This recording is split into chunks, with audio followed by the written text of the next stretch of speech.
Now, out of the top five WrestleManias, I thought this was going to be a pretty hard list, but really it's not. Going over all the WrestleManias I saw, and this may not be a list you agree with, but whatever. But I think we all know what number one and two is going to be, but I'll go down the list. But of all the five WrestleManias, number five was WrestleMania 28. It was, I mean, I know it was during this era and everything, but it wasn't a bad WrestleMania. Championship title change. There was CM Punk versus Chris Jericho. There was the end of an era, The Undertaker versus Triple H. I mean, it wasn't better than their match at WrestleMania 27, but I mean, WrestleMania 27 was one of the worst WrestleManias I've ever seen, really. But as far as WrestleMania 28, in my opinion, was number five. The Rock versus Cena, a 1 year build up, nothing wrong with that. But yeah, number five is WrestleMania 28. WrestleMania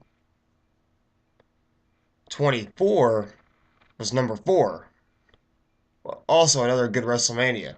You know, a solid triple threat match between John Cena, Randy Orton, and Triple H for the WWE Championship. Um, Edge versus Undertaker in the main event. You know, Money in the Bank ladder match. Ric Flair's last WWE match. Quite a lot of things happened at that WrestleMania that was built up real well. Even JBL versus Finlay wasn't bad. But WrestleMania 24 was number four on that list.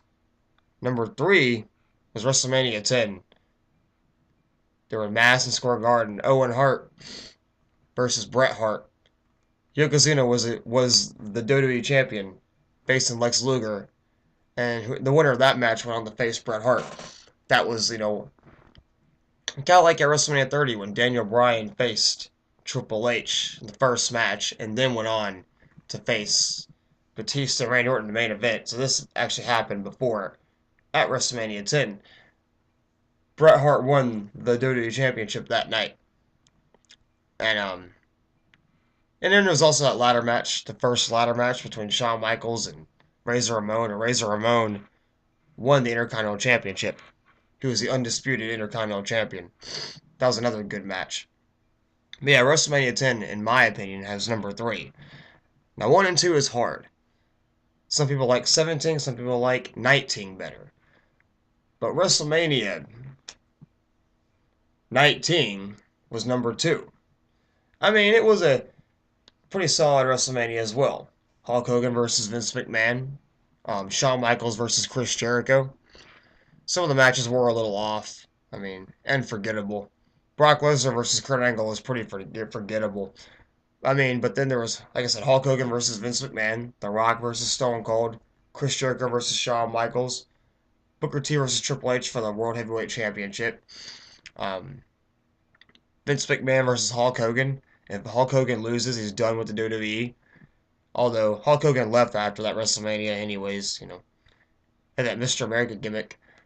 But the reason number WrestleMania 19 is number two instead of one is just because it wasn't. There was a little bit of flaws with that WrestleMania. The Undertaker didn't have a very good match, and it just was. It just had some issues. But that's the number two WrestleMania on my list. Number one, can I get drum roll? WrestleMania 17. The Rock. It was a great Attitude Era pay per view. One of the best WrestleManias ever.